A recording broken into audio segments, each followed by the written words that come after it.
If you're familiar with the world of K-pop and its dedicated fan base, you've probably come across some interesting opinions. From defending questionable singing skills to making excuses for lackluster performances, some fans will stop at nothing to protect their biases. In this video, I'll be discussing the craziest things fans say in defense of their favorite idols.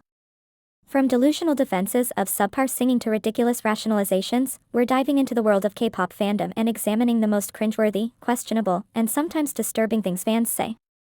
So, let's get started.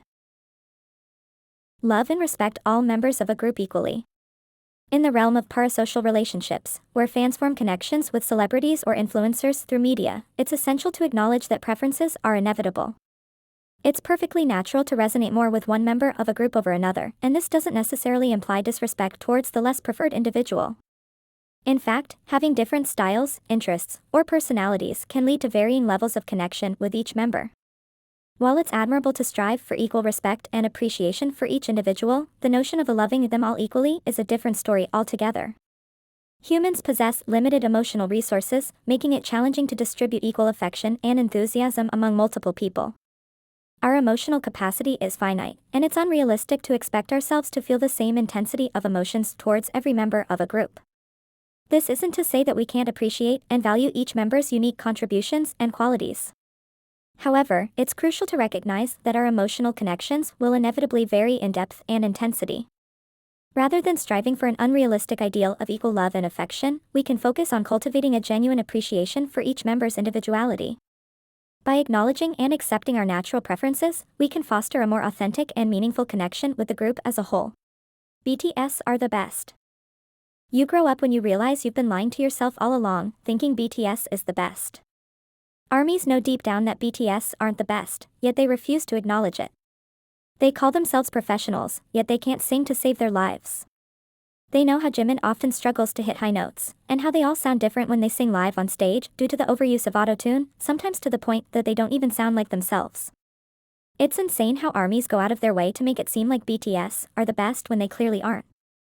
Yes, BTS have amazing choreographies that are extremely captivating, great songs, and stunning visuals, but what about their singing? What about authenticity?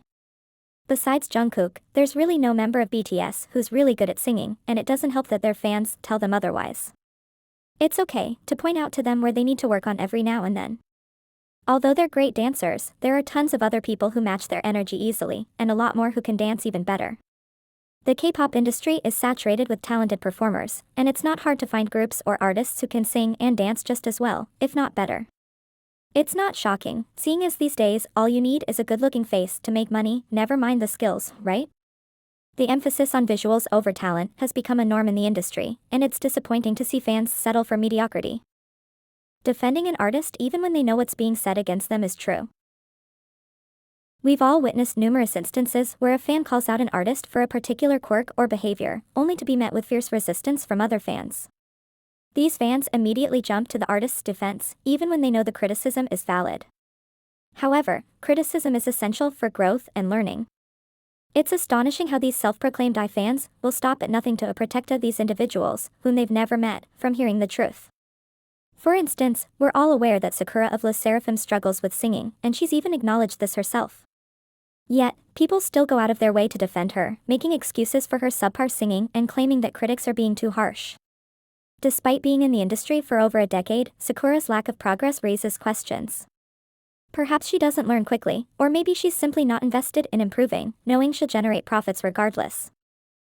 Love every comeback, even if it isn't your style. It's time to rethink the concept of loyalty when it comes to our favorite artists. Why put yourself through the discomfort of forcing enthusiasm for something that just doesn't vibe with you? If an artist's latest release doesn't resonate with your tastes, it's totally okay to acknowledge that and move on. The pressure to conform to a certain level of devotion can be overwhelming, especially in the age of social media. We're often expected to be die-hard fans, evangelizing every move our favorite artists make. But let's be real, it's exhausting trying to maintain that level of enthusiasm when it's not genuine.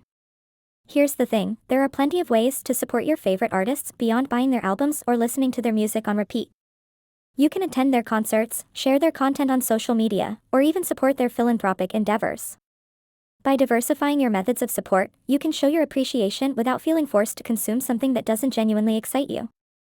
It's essential to remember that your taste in music, or any form of art, is subjective and unique to you. Don't feel obligated to pretend to love something just to fit in with the fan base or to prove your loyalty. Your authenticity is what truly matters.